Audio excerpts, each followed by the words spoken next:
پرونده امروز یکی از جنجالی ترین دادگاه ها رو توی سال 2024 داشت. داستانی که فکر میکنید همه چیز خیلی ساده است و تا انتهای پرونده رو حد زدید، اما درست اواسط داستان غافلگیری ها شروع میشه.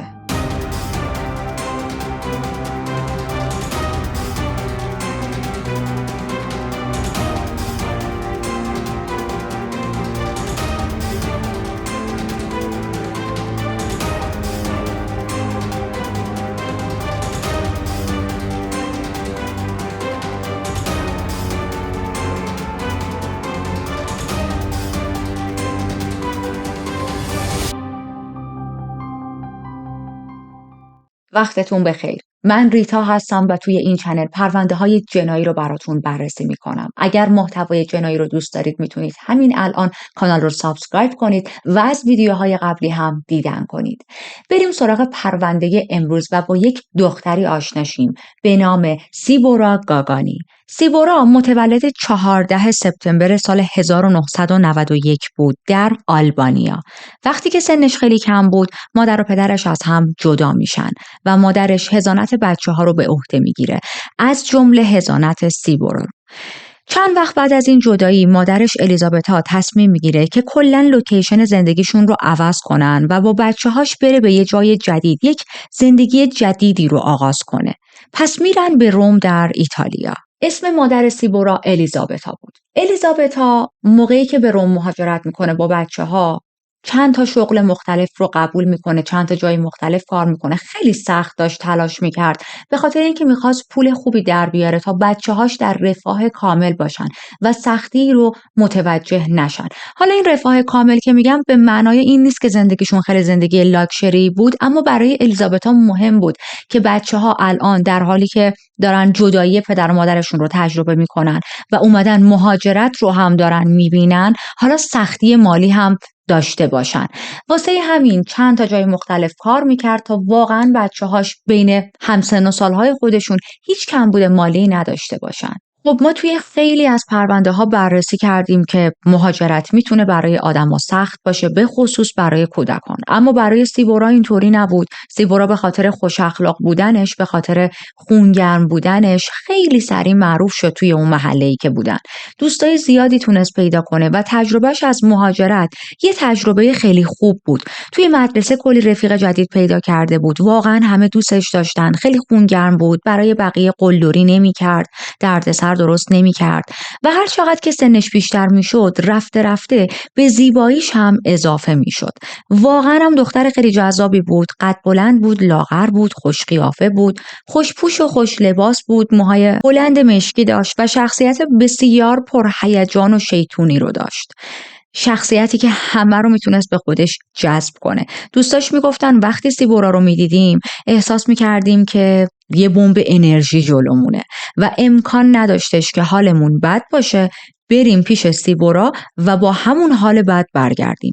مهم نبود به چه دلیلی حالمون بد بود، همیشه میتونست روحیه ما رو عوض کنه، میتونست ما رو بخندونه و جو رو برامون شاد کنه. سیبورا الان به دوران جوونیش رسیده و دایره دوستاش همچنان بسیار وسیعه.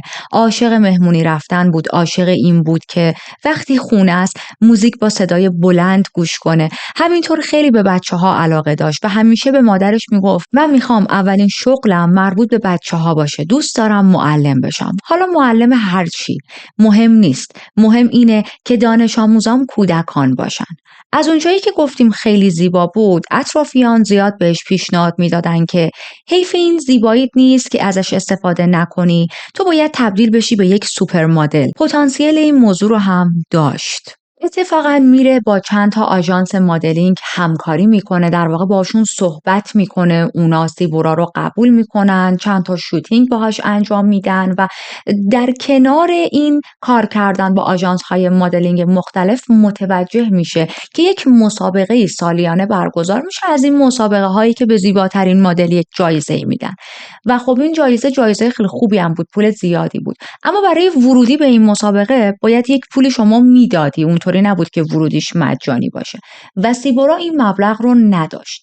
به مادرش میگه من این مسابقه رو پیدا کردم، خیلی دلم میخواد که تو این مسابقه شرکت کنم، اما این پولی که واسه ورودی میخوام بگیرن رو من ندارم.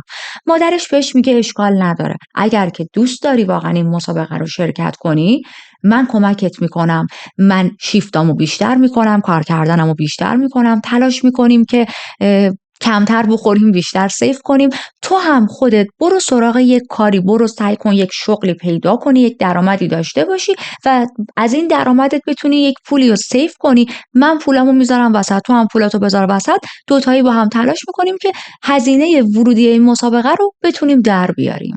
سیبورا تا اون لحظه هیچ شغلی نداشت و خب از اینجا به بعد بر اساس حرف مادرش تصمیم میگیره که به عنوان پیش خدمت بره توی یک رستورانی کار کنه که بتونه هم یه درآمدی داشته باشه، همین که خب در کنار این پول یه سیوینگی بکنه و بره تو مسابقه مورد علاقش. رستورانی که رفته بود مشغول به کار شده بود، رستوران خیلی معمولی و محلی بود، جای خیلی آنچنانی نبود، اما به سرعت توی همون رستوران هم معروف میشه. گفتیم دیگه به خاطر زیبایی که داشت، به خاطر خوش برخورد بودنش، خونگرم بودنش، خیلی سریع هر جا که پا میذاشت میتونست نظرها رو به خودش جلب کنه. مثلا نسبت به بقیه همکاراش بیشتر مشتریا بهش تیپ میدادن یا حتی خیلی وقتا مشتریا ترجیح میدادن سیبورا بیاد سفارشاشونو بگیره.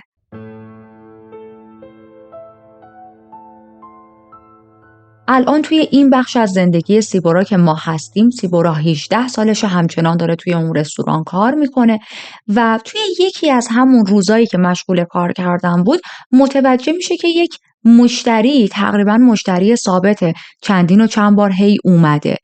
یه آقایی بود و سر صحبت رو با سیبورا باز میکنه و سیبورا میفهمه که این آقا خیلی از غذای اون رستوران خوشش نمیومد. حالا نه که بعدش هم بیاد، ولی اونجوری نبود که به خاطر غذای اسپشیالی که این رستوران داره میده اومده و مشتری ثابت شده. این آقا به خاطر سیبورا میومد به اون رستوران، شیفتایی که سیبورا کار میکرد میومد تا سیبورا رو ببینه. همیشه هم دوست داشت که سیبورا بیاد ازش سفارش بگیره یا غذا و سفارشش رو براش سرو کنه. با این آقا بیشتر آشنا میشه. اسم این آقا مارکو رومئو بود. این آقا بهش ابراز علاقه میکنه، میگه من مدتیه که تو رو دیدم، خیلی از تو خوشم میاد و علاقه دارم که با هم بیشتر آشنا شیم. سیبورا هم قبول میکنه که با هم برن سر قرار. سر اولین قرار میرن، همه چیز خیلی عالی پیش میره، از هم خیلی خوششون میاد. قرار اول تبدیل میشه به قرار دوم، به قرار سوم و یک رابطه عاشقانه بین این دو نفر رفته رفته شکل میگیره. ولی یک مشکلی بود. حالا مشکل از نظر من و شما، از نظر خود سیبورا خیلی این موضوع مهم نبود. اختلاف سنی این دو نفر بود. گفتیم سیبورا 18 ساله است دیگه، مارکو 31 ساله بود. اما مارکو هم خیلی پسر خوشقیافه و جذابی بود. گفتیم سیبورا هم خیلی شیطون بود. به واسطه همین شخصیت شیطون و خونگرمی که داشت خیلی زیاد با مارکو حرف میزد. توی قراراشون حرف برای زدن با هم زیاد داشتن، جزئیات رو برای مارکو تعریف میکرد. همیشه یک تاپیکی داشت که وقتی مارکو رو میبینه ساعتها راجبش با مارکو حرف بزنه. اما مارکو اینطوری نبود. مارکو به سختی راجب گذشتش حرف میزد با سیبورا. یعنی سیبورا فقط میدونست که خب این آدم یه خواهر داره که خواهرش رو هم تا حالا ندیده بود. سیبورا در واقع تا به حال خواهر مارکو رو ندیده بود و اینکه یک بار چند سال پیش ازدواج کرده، از همسرش جدا شده و همین. حالا اینکه دقیقاً دلیل این جدایی چی بود رو سیبورا نمیدونست. اسم همسرش چی بوده هیچی نمیدونست. ولی خیلی برای سیبورا همین موضوع مهم نبود. گذشته مارکو براش اونقدر اهمیت نداشت. اینکه مارکو دوست نداشت خیلی راجع به گذشتش صحبت کنه چیزی نبود که سیبورا رو ناراحت کنه. میگفت که خب گذشته این آدم بوده، حتما وقتی که به گذشتش فکر میکنه یادآوری این خاطرات ناراحتش میکنه و تلاش نمیکرد خیلی گذشتش رو شخم بزنه، این خاطرات گذشته رو هی بخواد بکشه بیرون. بیشتر فوکوسش روی رابطه‌ای بود که با مارکو شروع کرده بود و خیلی هم علاقه پیدا کرده بود به مارکو. یه جورایی توی همون روزهای اول به معنای واقعی عاشق مارکو شده بود. مارکو هم البته خیلی به سیبورا ابراز علاقه میکرد. خیلی بهش میگفت که من هیچ کسی رو مثل تو اینجوری توی زندگیم دوست نداشتم. اما رفته رفته که بیشتر با هم آشنا میشن، سیبورا چیزهای بیشتری رو راجع به مارکو کشف میکنه. چیزایی که یک مقدار میتونست خطرناک باشه، یک مقدار میتونست هشدار دهنده باشه، اما متاسفانه سیبورا خیلی اهمیت نداده بود به این مسائل. مثل چی؟ مثل اینکه میفهمه مارکو یه بار چند سال پیش دستگیر شده بوده، یه مدت هم افتاده بوده زندان و دیگه حالا بعد از چند روز از زندان در اومده بیرون. چرا؟ به خاطر اینکه با یک پلیسی دعوا شده، در جریان این دعوا گرفته اون پلیس رو تا میخورده کتک زده. خب این اولین رد فلگ. چرا باید یک آدم اصلا با پلیس درگیر شه؟ شما حتی اگر احساس میکنی که پلیس داره اشتباه میگه، از طریق قانونی باید بری جلو و از اون پلیس شکایت کنی. درگیری نیازی نیست. 2، حالا تو درگیر شدی، لفظی درگیر شدی، اصلا 2 تا فحش خوردی، 2 تا فحش دادی، چرا باید فیزیکی درگیر شی؟ این به ما نشون میده که این آدم مشکل خشم داره. ولی سیبورا خیلی به این موضوع توجه نکرد. میفهمه یه بار دیگه هم مارکو دستگیر شده بوده، نه به خاطر درگیر شدن با پلیس، بلکه به خاطر حمل مواد مخدر. و وقتی از مارکو میپرسه که خب یعنی تو اعتیاد داری به مواد مخدر، مارکو میگه نه. اولا که من اون موقع که دستگیر شدم تو کار خرید و فروش مواد مخدر نبودم، اون مصرف شخصی خودم بود دستگیرم کردن. دوما که من خیلی وقت دیگه مواد مخدری مصرف نکردم. این مصرف من برای خیلی سالهای قبل بود. الان مدت زیادیه که پاکم، کلینم و مصرف مواد رو گذاشتم کنار. ولی خب بازم این خودش رد فلگه. مثلا خود من واقعا نمیتونم با افرادی که به خاطر چنین موضوعی دستگیر شدن یا مدتی درگیر به اعتیاد بودن وارد رابطه عمیق و صمیمی بشم. حالا البته آدم‌ها با هم متفاوتن، اما این موضوعیه که یه هشداری به من میده که حواسم بیشتر به اون آدم باشه. ولی سیبورا به این علائم، به این رد فلگ دقت نمی‌کرد. این رو هم فراموش نکنیم، سیبورا یک زن 30 ساله و 40 ساله و با تجربه نیست توی زندگیش. سیبورا یک زن 18 ساله‌ایه که خیلی تجربهش از زندگی کمه و هنوز اونقدر توی رابطه‌های مختلف نرفته که بتونه اطلاعات کسب کنه. یه جورایی میشه گفت سیبورا ارتباطی که با مارکو داشت جزو اولین ارتباطهای جدی زندگیش بود. برای همین این چیزا خیلی واسش نگران کننده یا ناراحت کننده نبود.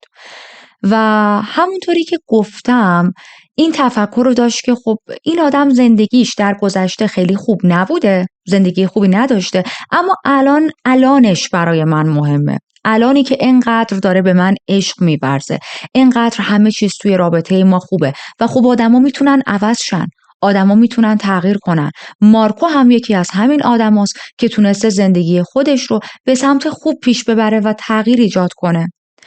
الان 1 ساله که از رابطه‌شون گذشته، ما 1 سال بزنیم جلو و بعد از 1 سال سیبورا و مارکو به خانواده سیبورا یه خبری میدن. میگن که ما 2 تا تصمیم داریم تا بریم و توی اسپانیا زندگی کنیم. دلیلش هم این بود که مارکو میگفت من توی ایتالیا نمیتونم شغل پیدا کنم، موقعیت‌های شغلی برای من خیلی زیاد نیست و توی اسپانیا قطعاً وضعیت زندگیم بهتر خواهد بود. اما الیزابتا خیلی با این پیشنهاد موافق نبود. عمیقاً نگران میشه وقتی میشنوه که این 2 نفر میخوان برن و توی اسپانیا زندگیشون رو با هم ادامه بدن. به 2 دلیل اصلاً خوشحال نبود. یک این که سیبورا الان 19 سالش شده، هنوز سنش خیلی کمه برای این که بخواد بره و با یک پسری توی یک کشور دیگه زندگی مستقل برای خودش شروع کنه. از دید مادرش به نظرش سیبورا هنوز جا داشت، سیبورا هنوز نیاز داشت که به قول خودمون سایه خانواده بالای سرش باشه و حواسشون به سیبورا باشه. مورد دوم این که مادر سیبورا الیزابتا خیلی از مارکو خوشش نمی اومد. اصلی ترین دلیلی هم که خوشش نمی اومد این فاصله سنی بود که این 2 نفر با هم داشتن. میگفت تو واسه چی باید با یه مرد 30 خورده ساله توی ارتباط باشی؟ بهتره که بری با یه کسی آشناشی که سن و سالش بیشتر نزدیک به خودت باشه. یه روز همین کارو میکنه، سیبورا رو صدا میزنه و باهاش باهاش راجع به این موضوع صحبت میکنه. بهش میگه ببین من خیلی نگرانم که تو میخوای بری به اسپانیا با دوست پسرت و حس خوبی ندارم. این کار رو نکن. همینجا بمونین، بذارین یه چند سال دیگه از رابطتون بگذره، سنتون بیشتر بشه، سن تو بیشتر بشه و اون موقع اگر که اوکی بودین حالا خیلی خوب باشه برین. ولی خب سیبورا الان یک دختر 19 ساله‌ایه که عملاً بالغ حساب میشه و مادرش میدونه که نمیتونه جلوشو بگیره، فقط میتونه بهش پیشنهاد بده و سیبورا در نهایت کسیه که تصمیم گیرنده است. برسیم ما هم به سال 2011 و این زوج نقل مکان کردن به یک لوکیشن جدید برای شروع فصل جدیدی توی زندگی مشترکشون. خونه‌ای که گرفته بودن توی یک منطقه ساحلی بود، ویوی خونهشون رو به دریا بود و جای خیلی قشنگی بود. چند هفته از زندگی مشترکشون با هم توی اسپانیا میگذره. چند هفته اول خیلی همه چیز خوب بود، این زوج خیلی خوشحال بودن، جاهای مختلف رو میرفتن میدیدن. خب بالاخره رفته بودن توی یک لوکیشن جدید، خیلی جاها بود برای دیدن، خیلی چیزا بود برای کشف کردن که واسه شون تازگی داشت، نو بود. و این رو هم بگم با اینکه الان دیگه فیزیکی سیبورا کنار مادرش نیست، از مادرش دوره، اما ارتباطش رو با مادرش نگه داشته بود. مدام با هم تلفنی در تماس بودن، پیام واسه هم میفرستادن، توی فیسبوک هم رو میدیدن، واسه هم جوک میفرستادن، روزانه همش با هم در ارتباط بودن و الیزابتا نمیذاشت و نمیخواست که ارتباطش با سیبورا به واسطه این مهاجرت کم رنگ شه. سیبورا به سرعت شغل پیدا میکنه، توی یک رستوران محلی مشغول میشه به پیشخدمتی. مارکو هم مشغول به کار میشه توی یک رستوران دیگه به عنوان آشپز و وظیفش این بود که پیتزا درست کنه. یادتونه عقب‌تر گفتیم دلیل نقل مکانشون از ایتالیا به اسپانیا این بودش که مارکو میگفت توی ایتالیا خیلی برای من فرصت شغلی وجود نداره و من نمیتونم خیلی شغل پیدا کنم. بعد از مدتی سیبورا میفهمه مشکل اصلی نبوده شغل توی ایتالیا نبودش. مشکل اصلی خود مارکوه. مارکو شخصیتی نداشت که بتونه یک شغل رو واسه خودش نگه داره. حالا یا انقدر بدرفتاری میکرد که اخراجش میکردن، یا مجبور بود توی بهترین حالت خودش از اون کار بیاد بیرون و عذرش رو میخواستن. برعکس سیبورا که خیلی دختر خوش برخوردی بود، خیلی مهربون بود، خیلی خوش اخلاق بود، خیلی پر انرژی بود، مارکو بسیار بد اخلاق و بد رفتار بود، خیلی بی تربیت بود و خب معمولا آدم ها نمیتونن همکار یا کارمند بد اخلاق و بی تربیت و خشمگین رو تحمل کنن. این میشد که مارکو حتی توی لوکیشن جدیدی هم که رفتن مدام مجبور بود شغلش رو عوض کنه و فرصت‌های شغلی رو از دست میداد. اما این اخلاق‌های بد مارکو فقط و فقط مختص به محیط کارش نبود. خب ما یه سریا رو دیدیم با آدم‌های غریبه خیلی بد رفتارن، اما با اعضای خانواده‌شون، با کسایی که دوستشون دارن رفتارشون خیلی خوبه. حالا آبشون خیلی با غریبه‌ها توی جوب نمیره، یا از کار کردن خوشحال نیستن، از پول درآوردن لذت نمیبرن، یا هر دلیل دیگه‌ای. مارکو اینطوری نبود. مارکو بعد از یه مدت اون نقابش رو برمی‌داره و رفتار بعدش با سیبورا هم آغاز میشه. از قالب اون دوست پسر خوشتیپ و سکسی و ساپورتیو و نمیدونم من خیلی تو رو دوست دارم و عاشقتم و خیلی اوپن مایندم میاد بیرون و رد فلگ هایی از خودش نشون میده که ما همیشه تو پرونده های جنایی ازش صحبت میکنیم.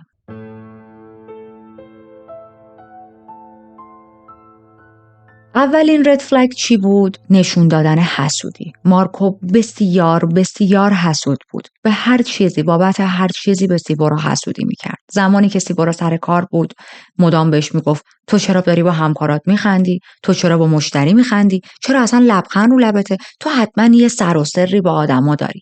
زمانی که سیبورا میخواست با دوستاش وقت بگذرونه بهش تهمت میزد که شماها حتما دارید یه کار دیگه ای میکنید. شما نمیخواید برید بیرون، شما میخواید برید با پسرای دیگه قرار بذارید. یا حتی خیلی ساده به چیزهای خیلی ساده تر حسودی میکرد، مثل اینکه تو اصلا چرا میخوای دوست داشته باشی تو زندگیت؟ مگه من برای تو کافی نیستم؟ چرا اصلا نیاز داری آدم‌های تو زندگیت به عنوان دوست باشن و باهاشون یه سره بری این ور اون ور؟ این حسودی ها به جایی میرسه که مارکو شروع میکنه حسودی کردن به سیبورا که تو چرا داری روزانه یا 2-3 روز در میون با مادرت صحبت میکنی؟ ما مهاجرت کردیم، چه لزومی داره همش با مادرت حرف بزنی؟ ببینید خیلی واقعا نکست لوله که شما به دوست دخترت بابت این که مهاجرت کرده و دلتنگ مادرش داره با مادرش صحبت میکنه هم حسودی کنی و بهش مدام میگفت که تماساتو کمتر کن با مادرت، چه لزومی داره انقدر هر روز زنگ میزنی؟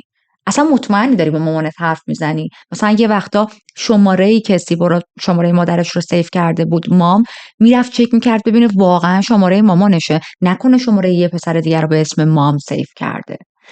و در جریان این گیرهایی که میداد خب یکسره با سیبورا با هم دعواشون میشد. سیبورا هم اونطوری نبود که بگه آره حق با توه. خب سیبورا دلش میخواست جوونی کنه، یک زندگی نرمال و طبیعی رو داشته باشه و مارکو اجازه نمیداد. دعواشون میشد، صداشون خیلی میرفت بالا، به هم فحش میدادن و یه چند روز با هم قهر میکردن. بعد از چند روز مجدد سیبورا میرفت سراغ مارکو و بابت اشتباهی که نکرده ازش عذرخواهی میکرد. مثلا بهش میگفت خب ببخشید که سر چیزی که تو الکی به من گیر دادی با هم دعوامون شد، منو ببخش. بوسش میکرد، از دلش در میآورد. چند روز با هم خوب بودن و دوباره این لوپ هی ادامه پیدا میکرد، هی این موضوع تکرار میشد تو رابطهشون. سیبورا داشت یک زندگی خیلی نرمال رو میگذروند، زندگی که همه ما بهش نیاز داریم. ما نیاز داریم توی زندگیمون دایره دوستانی داشته باشیم، نیاز داریم با خانواده‌مون در ارتباط باشیم، توی محیط کاری باید خوش اخلاق باشیم، خوش برخورد و خوش رفتار باشیم، به خصوص اگر محیط کاری باشه مثلا مثل رستوران که شما پیش خدمتی و مستقیم با مشتری سر و کار داری. نمیتونی با اخم و عصبانیت بری سفارش رو از مشتری بگیری مثلا یه دونه هم بخوابونی زیر گوشش، که باید خوش برخورد باشی. اصلا به خاطر خوش برخورد بودنت یکی از چیزایی که شما رو استخدام کردن.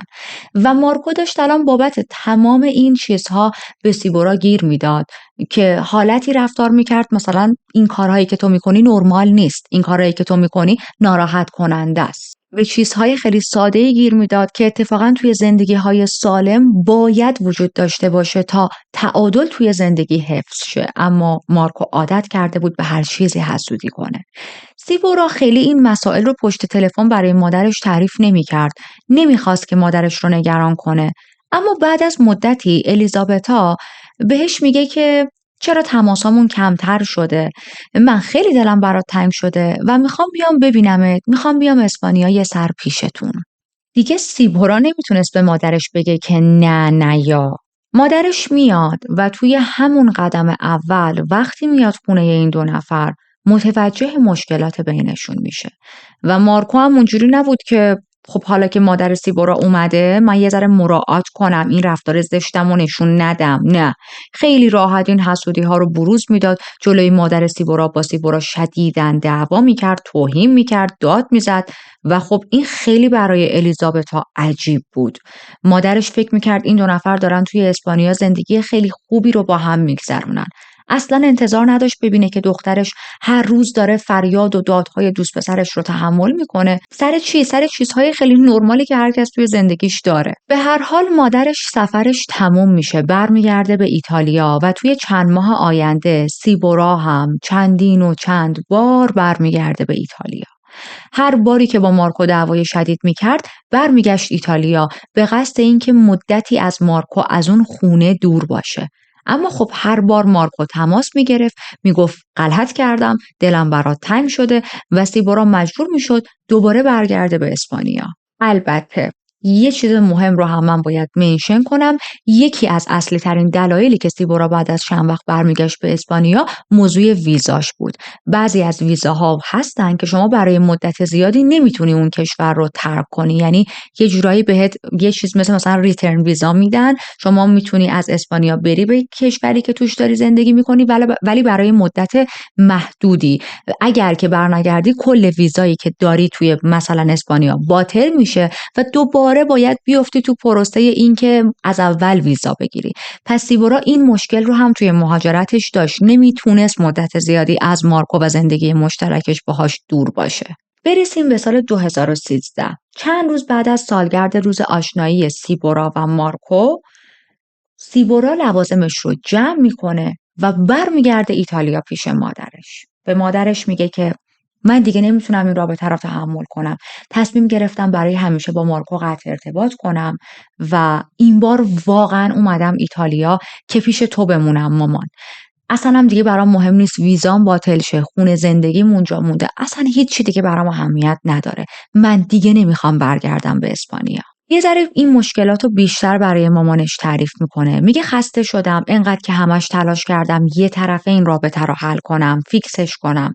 مارکو هی مشکل به وجود می آورد و من در تلاش بودم که این مشکلات رو حل کنم. ولی خب یه نفر و تنهایی که نمیشه. این رابطه دو نفره است، رابطه دو طرفه است. رابطه‌ای که یه نفر همش داره توش خشم نشون میده، همش بخواد من رو کنترل کنه، بخواد رفتار اگریسیو داشته باشه و من هی تلاش کنم کوتاه بیام فقط به خاطر اینکه ما با هم توی رابطه ایم. خب این رابطه ارزشی نداره. این رابطه کاملی یک طرف است و رابطه یک طرفه هم هیچ انتهایی نداره. در ادامه به مادرش میگه رابطه ما توی این چند سال هیچ پیشرفتی نکرده. فقط همون چند ماه اول خیلی همه چیز بینمون خوب بود. همون چند ماهی که ما هنوز داشتیم پیش تو زندگی میکردیم. ولی مارکو بعد از گذر چند ماه نقابشو برداشت. روی واقعی خودشو به من نشون داد و هر چقدر من تلاش میکنم نمیتونم هر مسائل رو بینمون درست کنم. از یه جایی به بعد احساس کردم با خودم که بس زیبورا، این رابطه تموم شده است، چون مارکو نمیخواد چیزی تغییر کنه.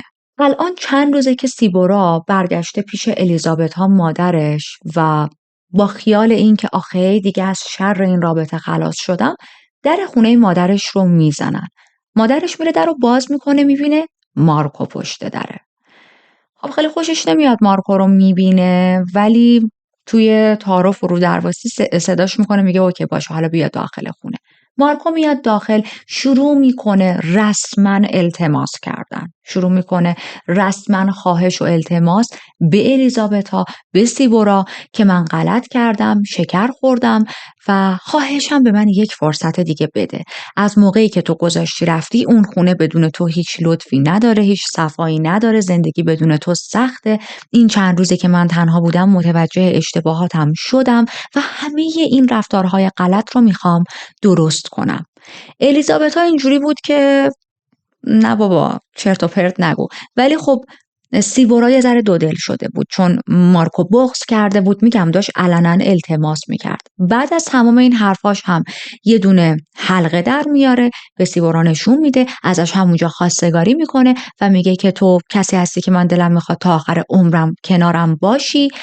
و در انتهای تمام این رفتارها سیبورا میگه خیلی خوب، اوکی، من یه فرصت دیگه به تو میدم. زیبورا مجدد برمیگرده تا با مارکو زندگی کنه. برای مدت کوتاهی همه چیز اوکی بود بینشون. اما از اونجایی که میشه حد زد، مارکو دوباره رفتارهای افتضاحش رو شروع میکنه. دوباره حسودی‌هاش شروع میشه و این فقط در همون حد حسودی نبود. الان رفتارهای بدش شدت هم گرفته بود. الان مارکو داشت خشونت هم نشون میداد. سیبورا رو کتک میزد و یه حالت قلدری و زورگویی و کنترلگری شدیدی رو چاشنی کرده بود، تو این رابطه اضافه کرده بود. الیزابتا با سیبورا در تماس بود و متوجه می شد که سیبورا دیگه اون شور و شوق و نشاط اولیه رو نداره، مثل همیشه نیست. میدونست که مارکو دوباره برگشته به رفتارهای اولیش. اما خب سیبورا نمیخواست خیلی مادرش رو ناراحت کنه و خیلی براش این مشکلات رو تعریف نمیکرد. یه بار مادرش بهش میگه چرا از این رابطه نمیای بیرون؟ همون کاری که کردی رو دوباره بکن، لوازمتو جمع کن، بیا پیش من، در خونه من که همیشه به روی تو بازه. سیبورا میگه اگه مارکو بفهمه که من میخوام ترکش کنم، یه کاری میکنه که من ناپدید شم، یه بلایی سرم میاره. این تنها دلیلیه که من نمیتونم ترکش کنم مامان. خیلی سخته، خیلی تلخه. من وقتی به این قسمت از زندگی سیبورا رسیدم خیلی قصه خوردم. نمیدونم چند نفر از شماها تجربه مهاجرت رو داشتید یا در حال حاضر یک مهاجر هستید.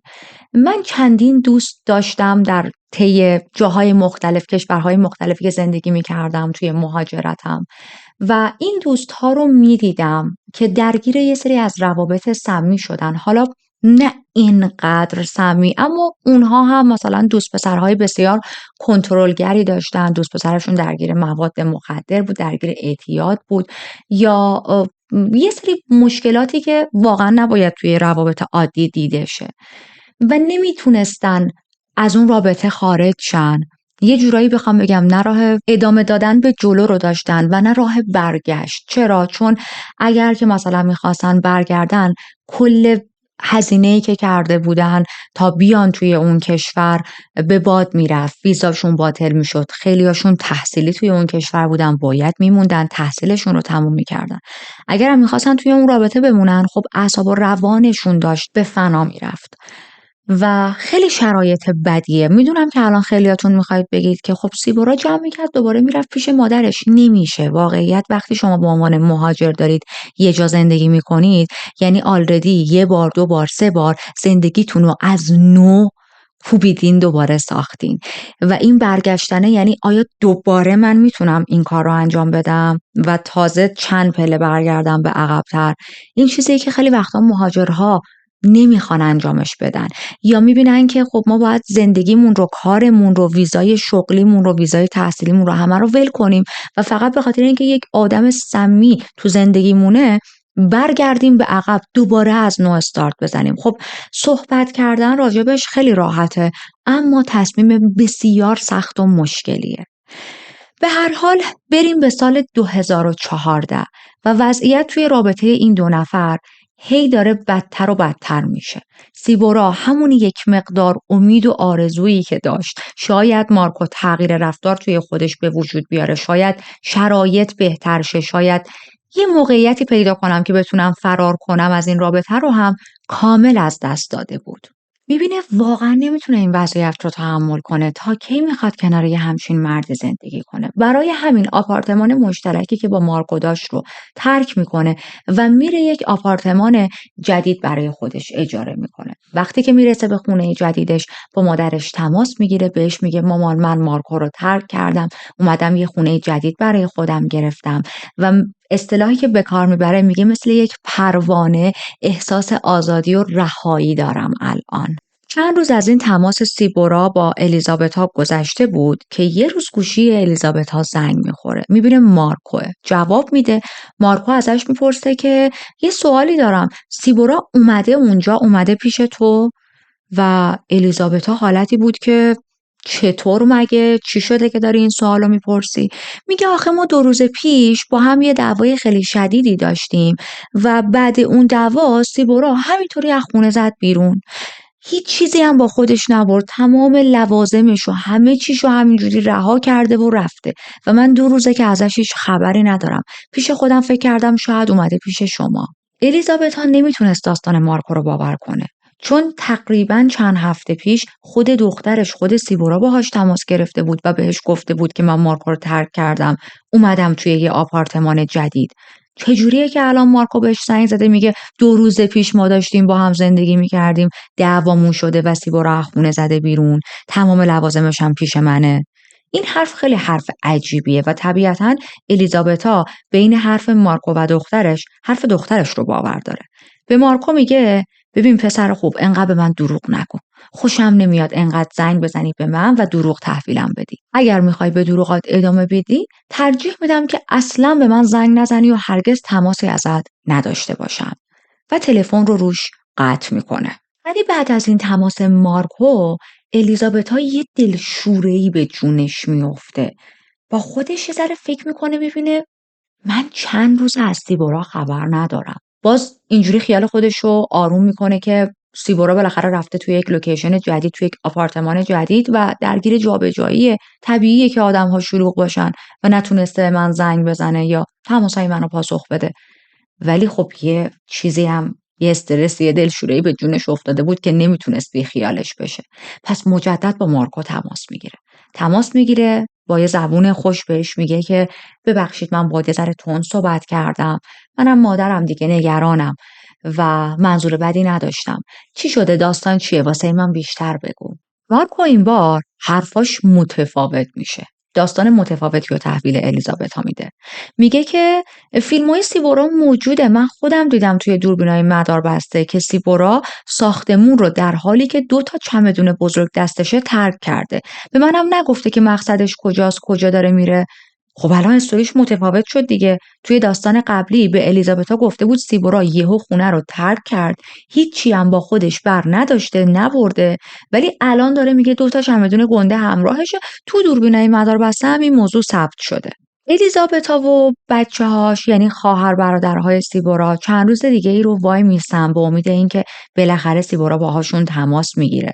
میگن ولش کن، مارکو دیوونه است، دروغگوه، آدم دروغگو، حرفاش چند پهلوه و خیلی به حرفای مارکو اهمیت نمیدن. الیزابتا مطمئن بود سیبورا هر چقدرم که ارتباطش رو با مارکو قطع کنه، اما ارتباطش رو با خانواده‌اش قطع نمیکنه و قطعاً توی همین چند روز آینده باهاشون تماس میگیره.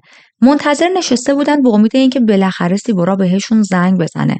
اما متاسفانه آخرین باری که هر کسی از سیبورا خبر داشت 7 جولای سال 2014 بود.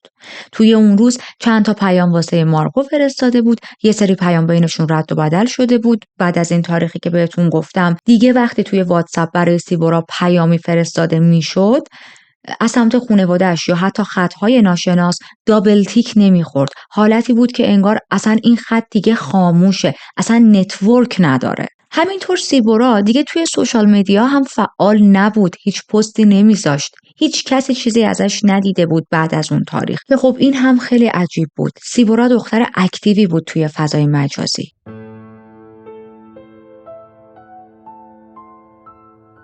چند هفته میگذره و مارکو سفر میکنه به ایتالیا تا خانواده سیبورا رو ببینه. مادر سیبورا رو دعوت میکنه به یک کافه که اونجا بشینن و با هم یک کافی بخورن، گپ بزنن و راجع به این که چرا هیچ کدوم از سیبورا خبر ندارن صحبت کنن. مارکو میگه که من خیلی نگران سیبورام، من هیچ خبری ازش ندارم. درسته ما بینمون خیلی مشکلات وجود داشت، اما من واقعا عاشق سیبورام و این بیخبری از سیبورا خیلی منو نگران کرده.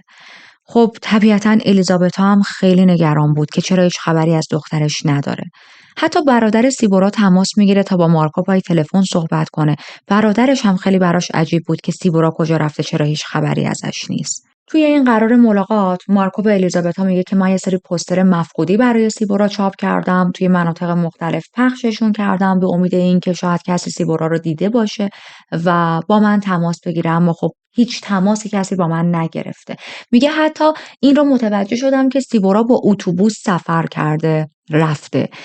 حالا نمیدونم دقیقاً مقصدش کجا بوده، اما حدسم اینه که رفته سمت آرژانتین. و این رو هم بگم من متوجه شدم چند روز آخری که با هم در ارتباط بودیم با یک آقای رنگین پوستی آشنا شده بود. یعنی مارکو داشت میگفت سیبورا با یک آقای رنگین پوستی آشنا شده و همه چیشو جمع کرده یا آخر سر جمع نکرده، ما نمیدونیم، حرفش دو پهلوه، رفته آرژانتین با این آقا. اما خب اینجا یک سوالی پیش میاد.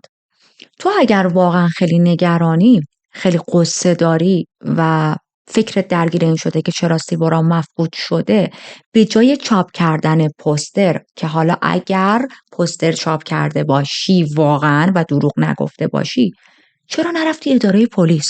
چرا نرفتی به پلیس مفقودیش رو گزارش بدی؟ پوستر چاپ کردی؟ اوکی، آدم‌ها این کار رو هم میکنن، ولی تو مرحله دوم، تو مرحله سوم، مرحله اول گزارش مفقودی اون آدم به نیروی پلیسه. این سوالی بود که برای الیزابتا هم پیش اومده بود، اما به روی مارکو نمیاره.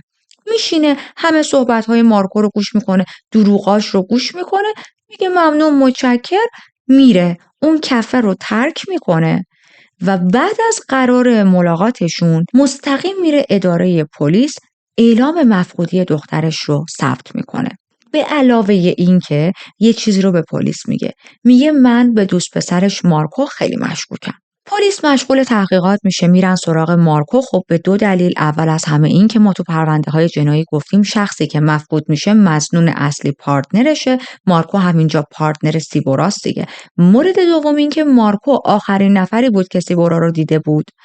اما مارکو به پلیس هم همون حرفا رو تحویل میده، همون حرفایی که عیناً به مادر سیبورا الیزابتا زده بود. پلیس بعد از تحقیقاتی که میکنه میاد بعد چند روز به الیزابتا یه چیزی رو میگه که ما تو تحقیقاتمون یه چیز رو متوجه شدیم که این زوج با هم قطع ارتباط کرده بودن سیبورا رفته بود به یک خونه جدیدی، اونجا مستقر شده بود، اما هنوز با هم در ارتباط بودن.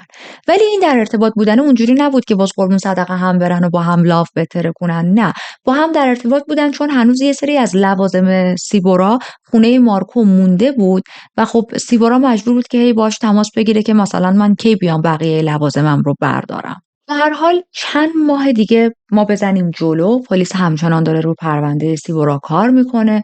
یک پرونده مفقودی بازه، هیچ خبری از خود سیبورا نشده، ولی خب پلیس هم هیچ آپدیت خاصی نداره که بتونه به خانواده سیبورا تحویل بده. هیچ چیز خاصی دستگیرش نشده و ما الان رسیدیم به سال 2015، سالی که پلیس یه پروگرامی را میندازه.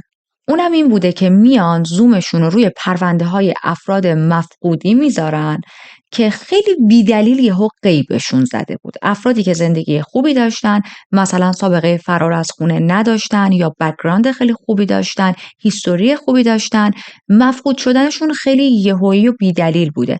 اینا رو همه رو میارن توی این برنامه قرار میدن، این پرونده ها رو، اسامی رو. پرونده سیبورا هم جزء این پروگرام قرار میگیره، اما متاسفانه به هیچ نتیجه‌ای نمیرسن. چرا؟ اینقدر که اسامی زیاد بود. اگر میخواستن با همین سرعت پیش برن، شاید سالها طول میکشید تا به پرونده سیبورا برسن. اما خانواده سیبورا قرار نبود بیخیال شن، قرار نبود ناامید بشن. شروع میکنن با میدیا صحبت کردن، با خبرنگارهای مختلف صحبت میکنن در سراسر ایتالیا، اسپانیا و راجع به مفقودی سیبورا، راجع به مسائلی که اتفاق افتاده، جزئیات بیشتری به رسانه ها میدن به امید اینکه اخبار سیبورا دهن به دهن بچرخه، ترند شه، بلکه شاید یک پیشرفتی توی پرونده مفقودیش به وجود بیاد. زندگی برای همه آدم‌ها ادامه داشت به جز خانواده سیبورا. خانواده سیبورا تمام مدت فکرشون اینجا بود که این دختر کجاست؟ در چه حاله؟ چی کار داره میکنه؟ با فکر، با اطمینان به این که میدونیم، یقین داریم سیبورا ارتباطش رو با ما قطع نمیکنه و این خیلی عجیبه که یهو دیگه هیچ خبری ازش نیست، یهو رفته خطش رو عوض کرده. آخه مگه میشه سیبورایی که هر روز با مادرش در ارتباط بود الان یهو غیبش زده باشه؟ و به معنای واقعی هر بار امید داشتن که یک خبری از سیبورا به دست بیارن. هر بار که فضای مجازی رو باز میکردن، پیاماشون رو به سرعت چک میکردن، شاید یک پیامی از سمت سیبورا با یک پروفایل جدید دریافت کرده باشن. هر بار که الیزابتا گوشش زنگ میخورد، منتظر این بود که اون شماره ناشناس سیبورا باشه. اما اینا همه در حالیه که مارکو برای خودش داشت خیلی قشنگ به زندگیش ادامه میداد. البته با همون الگوهای رفتاری غلط که قبلا داشت. یه مقدار ظاهر مارکو تغییر کرده بود، مثلا سرش رو کامل میتراشه، ریشای خیلی بلند برای خودش میذاره و حتی با 2 تا دختر جدید هم آشنا میشه. با یکی آشنا میشه، ارتباطش خوب پیش نمیره، قطع ارتباط میکنن، با یک شخص دیگه ای دوباره آشنا میشه، اون ارتباط هم خیلی خوب پیش نمیره و دیگه از اون دوست پسری که نشسته بود جلوی الیزابتا میگفت منم خیلی نگران سیبورام خبری نبود.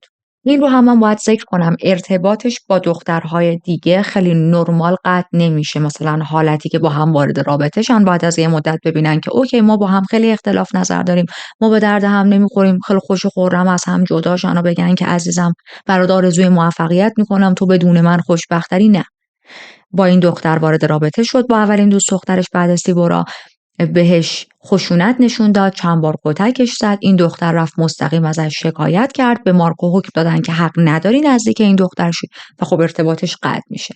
میره با یک دختر دومی آشنا میشه، دقیقاً همین اتفاقا میفته. به اون دختر دوم هم زور میگفت، قلدری میکرد، کتکش میزنه. اون دختر هم از مارکو شکایت میکنه و مجدد مارکو مجبور میشه اون رابطه رو هم قطع کنه. اما چیزی که اینجا مهمه اینه که همچنان مارکو داره واسه خودش توی اسپانیا زندگی میکنه و از دید در و همسایه یک مرد خیلی نرمالی بود. یه مردی که هر وقت چشمشون تو چشمش میافتاد لبخند بهشون تحویل میداد، سرش به کار و زندگی خودش بود، همیشه میرفت باشگاه، به تناسب اندامش خیلی اهمیت میداد، هر از گاهی میرفت برای تمرین تیراندازی و به طور کل فن خیلی بزرگی از ورزش بود. خیلی وقتها با بقیه میرفت بیسبال بازی میکرد. میبینید یک زندگی کاملا نرمال، یک همسایه خوب، همسایه خوبی که رازهای بسیار دارکی رو قایم کرده.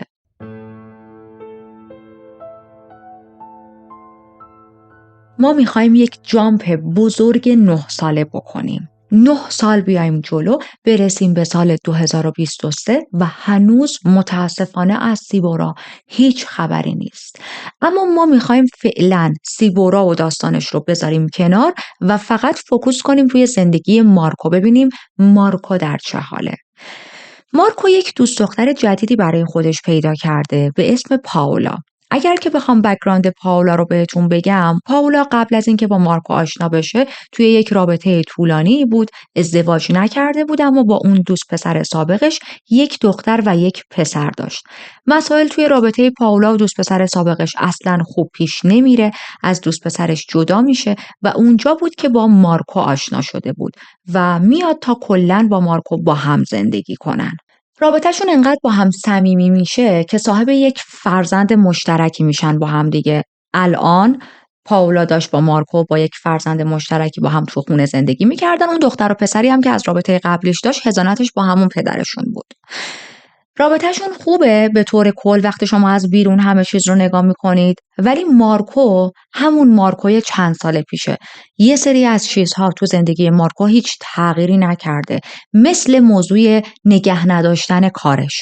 مارکو همچنان سر هر کاری میره، بعد از چند هفته یا چند ماه عذرش رو میخوان، اخراجش میکنن، توی مؤدبانه ترین و بهترین حالت بهش میگن که عمو جان خودت استعفا بده، برو سراغ یه کار دیگه، ای نمیخواد تو رستوران ما کار کنی. چرا؟ چون هنوز مارکو بسیار بدرفتاره، بسیار بی‌تربیته، بسیار خشنه، خشمگینه و خب هیچکی دوست نداره به همچین آدمی حقوق بده. اینقدر سر کارهای مختلف میره، بعد از یه مدت سریع اخراجش میکنن که یه دوره تو زندگیش پیش میاد که دیگه بیکار شده، هیچ کاری نداره، در حالی که یه بچه هم دارن و یه پولی باید بیاد تو زندگیشون دیگه. یکی از روزایی که همجور رفته بود توی رستورانی، کافه، جایی نشسته بود، یکی از دوستای قدیمیشو ببینه، یه ویکتور نامی بود. با این ویکتور شروع میکنه درد و دل کردن. این آقای ویکتور خودش صاحب چند تا رستوران بود، چند تا خونه داشت و کلا وضع مالیش خوب بود. مارکو بهش میگه که ببین من خیلی وضع مالیم خرابه، شغل نیاز دارم، نمیتونم شغل پیدا کنم و خب میدونی دیگه من یه پارتنر تو زندگیم دارم، یه بچه دارم، درآمد ندارم، میتونی کمکم کنی؟ جایی شغلی چیزی داری به من معرفی کنی؟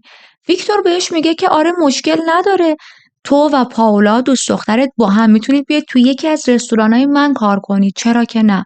حتی ویکتور در انتها بهشون این پیشنهاد رو هم میده، میتونید بیاید توی یکی از خونه های من اجارهش رو پرداخت کنید، زندگی کنید. خونه ای که من دارم اجاره کمتری از شما میگیرم نسبت به این آپارتمانی که الان دارین زندگی میکنین و مثلا ماهیانه فلان قدر پول اجاره میدین. خب این پیشنهاد عالیه و مارکو به سرعت پیشنهاد ویکتور رو قبول میکنه. وقتی که کارشون رو توی رستوران ویکتور شروع میکنن، پاولا خیلی استارت خوبی میزنه، جزو یکی از کارکنهای مورد اعتماد میشه. خیلی آن تایم بود، خیلی مسئولیت توی کار قبول میکرد و ویکتور اعتماد خیلی کاملی رو تونسته بود نسبت به پاولا تو همون روزها و هفته‌های اول پیدا کنه. اما خب میشه حد زد دیگه، مارکو اینطوری نبود. شرایط، نوع کار کردن مارکو متفاوت بود برای ویکتور. چندین و چند بار ویکتور با مارکو به مشکل میخوره. حالا وقتی از بدرفتاریای مارکو توی محیط کار صحبت میکنیم، منظورمون چیه؟ یه مثال براتون میزنم که شما خودتون اوج کنترل نکردن خشم رو توی مارکو بتونید تصور کنید. مثلا یه بار خواهر ویکتور رفته بود رستوران و یه صدای وحشتناکی میشنوه. میره سمت دستشویی که مخصوص کارکنها بود و میبینه که در خورد شده. چرا؟ چون مارکو عصبانی بود و چندین و چند بار مشت کوبیده بود به در دستشویی و در نهایت هم در دستشویی رو از جا کنده بود. خواهر ویکتور خیلی تعجب میکنه، از بقیه همکارا میپرسه کی در رو اینطوری کرده؟ میگن مارکو. پاولا و مارکو رو میخواد توی دفتر، صدا میکنه. خواهر ویکتور یه جوری حالتی بودش که مثلا مدیریت یه سری از رستوران ها رو انجام میداد، کمک ویکتور میکرد و خب یه حقوقی دریافت میکرد. بهشون میگه داستان چیه؟ این چه کاریه با در زبون بسته دستشویی کردی؟ و پاولا با یه حالت خیلی خجالت، شرمساری به خواهر ویکتور میگه مارکو در رو خورد کرد به خاطر اینکه من رفته بودم توی دستشویی و مارکو فکر کرده بود که من توی این دستشویی دارم با یکی از همکارامون سکس میکنم و برای همین چون بد دل شده بود زده در رو خورد کرده که در رو باز کنه مچ منو با اون آدم بگیره، ولی در واقع من خودم تنها توی دستشویی بودم. میبینید میزان بددلی و بدرفتاری مارکو رو. وقتی خشم جلوی چشماشو میگیره دیگه اصلا به این فکر نمیکنه، متوجه این نیست که من الان توی خونه خودمم، 4 دیواری اختیاری، یا توی رستورانم، یا توی محیط کاری خودمم. وقتی عصبانی میشه هیچ چیزی جلودارش نیست و اون رفتاری که دوست داره انجام بده رو انجام میده، فارغ از این که بابا من ممکنه با این حرکت آیندم خراب شه، من ممکنه با این حرکت مجدد برای بار انم شغلم رو از دست بدم. این خبر به گوش ویکتور میرسه، خیلی ناراحت میشه، عذر مارکو رو میخواد، نه اینکه اخراجش کنه، اما تصمیم میگیره مارکو رو بفرسته به یکی دیگه از برنچ هاشون، به یک شعبه دیگه ای که دور باشه از پاولا. ولی خب بعد از این اتفاق ویکتور چندین و چند بار با پاولا صحبت میکنه و میفهمه زندگی این زوج به اون قشنگی که همه تصور میکردن آخه یه زوجی دارن توی این رستوران کار میکنن نیست و ابعاد تاریک توی زندگیشون خیلی زیاده. ابعاد تاریکی که همه داره از سمت مارکو اتفاق میافته و یه جورایی پاولا انگار جونشو گذاشته کف دستش، داره تو این رابطه راه میره. توی یکی از همین صحبت‌ها پاولا یه بار به ویکتور میگه مارکو خیلی زیاد منو کتک میزنه. ویکتور و بقیه همکارای پاولا بهش میگن که نذار مارکو باهات این رفتار رو بکنه، برو شکایت کن ازش. با وجود سوابق خیلی بدی که مارکو داره قطعا اگر شکایت کنی ازش میفته زندان. پاولا هم تصمیم میگیره بره از مارکو شکایت کنه، تا دم شکایت کردنم میره اما وارد پلیس استیشن نمیشه، پشیمون میشه. اصلی ترین دلیلش بچه‌ای بود که بینشون وجود داشت. الگوی یکسانی که ما زیاد توی پرونده های جنایی دیدیم. مردی که خیلی اعمال خشونت میکنه و زنی که سعی میکنه سکوت کنه به خاطر اینکه زندگی بچهشون به هم نریزه و اون مرد از این سکوت هر روز بیشتر و بیشتر سوء استفاده میکنه.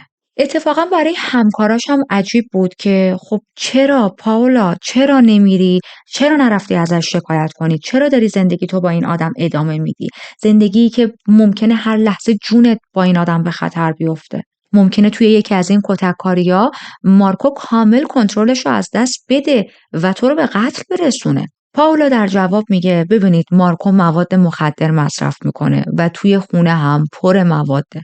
اگه من این کارو کنم میان دستگیرش میکنن، موادها رو پیدا میکنن و بچه رو ازمون میگیرن.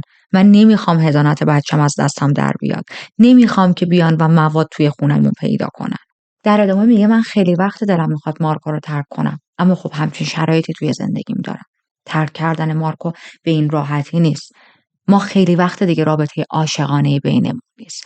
حتی بعداً به همکاراش میگه دلیلی که من اومدم تا کار کنم مشکلات مالی نبود. بله ما مشکل مالی هم داریم، اما اصلی ترین دلیلی که من دلم میخواست دستم تو جیب خودم باشه این بودش که در کنار این کار کردنه، در کنار پول درآوردنه، بتونم یه پولی سیف کنم، رفته رفته این پولا رو جمع کنم، برم یه جا از خودم جدا یک خونه‌ای بگیرم، یک زندگی جدیدی رو با بچه‌مون آغاز کنم و اون موقع از مارکو شکایت کنم، اون موقع دنبال این بیافتم که حضانت بچه‌مو خودم به عهده بگیرم و بچه رو بزرگ کنم. چند وقت از این موضوع میگذره و ویکتور مارکو رو اخراج میکنه. چرا؟ چون یه چاقوی گرون قیمت از توی آشپزخونه گم شده بود و همه میدونستن که کار مارکو بوده که این چاقو رو دزدیده. مارکو اخراج میشه. معلومم نیست کی بتونه دوباره یک شغل دیگه‌ای پیدا کنه. اما پاولا همچنان سر کاره، همچنان هم توی کارش خیلی موفقه.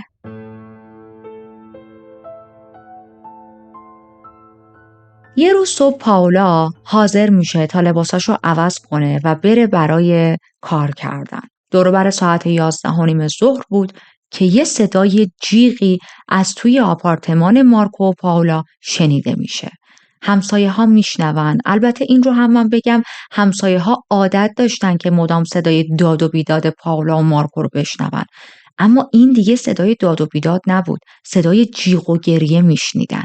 پاولا هیچ وقت اینجوری جیغ نمیزد، هیچ وقت با اون صدای بلند گریه نمیکرد. صداش داشت میلرزید، داشت فریاد میزد و توی فریاداش چند بار میگه که یکی کمک کنه. خاطرتون هست دیگه آپارتمانی که الان دارن زندگی میکنن آپارتمانی بودش که ویکتور بهشون اجاره داده بود. ویکتور خودش هم توی اون ساختمون زندگی میکرد و اتفاقا ویکتور هم صدای پائولا رو میشنوه. ویکتور به همراه چند تا از همسایه‌های دیگه میرن دم خونه پائولا تا چکش کنن، ببینن چه اتفاقی افتاده، چرا داره جیغ میزنه، چرا داره درخواست کمک میکنه. چندین و چند بار به در ضربه میزنن، زنگ در رو میزنن، اما کسی در رو باز نمیکنه و بعد یه صدای افتادن یه چیزی روی زمین رو میشنون. بعد دیگه صدای پائولا نمی اومد. اما چند دقیقه بعد صدای مارکو رو میشنون که از پشت در میگه همه چیز اوکیه، لطفاً برید سراغ زندگی خودتون. خب یه مقدار صحنه عجیب بود دیگه. مارکو حتی درم باز نکرده که خودش رو به همسایه ها نشون بده و بعد بگه همه چیز اوکیه، برید سراغ زندگیتون، فضولی نکنید. از پشت در داره به همسایه ها اینو میگه. بعد اصلا صدای فریادهای پائولا، جیغی که زد، داشت درخواست کمک میکرد. بعدش یک صدای افتادن یه چیزی روی زمین، حالتی که انگار یه آدمی افتاده روی زمین. بعد ساکت شدن پائولا و صدای بیروح و کاملا بی احساس مارکو که پشت در داره به همسایه ها میگه همه چیز اوکیه، برید سراغ زندگی خودتون. اونم مارکویی که همیشه مشکل کنترل خشم داشت. همه اینا ترکیبشون یه چیز خیلی بدی رو داره به همسایه ها میگه. قرار میشه که یکی از همسایه ها بره تا با پلیس تماس بگیره و ویکتور هم بدو بره از توی خونه کلیدهای زاپاسی که داره رو برداره و در خونه اینا رو باز کنه. بقیه همسایه ها هم میرن خونه خودشون و به امید اینکه حالا اگه خبری بشه به ما میگن. و درست همین موقع وقتی که مارکو میفهمه اوکی الان دیگه هیچ کس پشت در خونه من نیست، خیلی آروم در خونه رو باز میکنه و از ساختمون خارج میشه. چند دقیقه بعد پلیس به سرعت خودشو میرسونه به صحنه، به خونه مارکو و پائولا.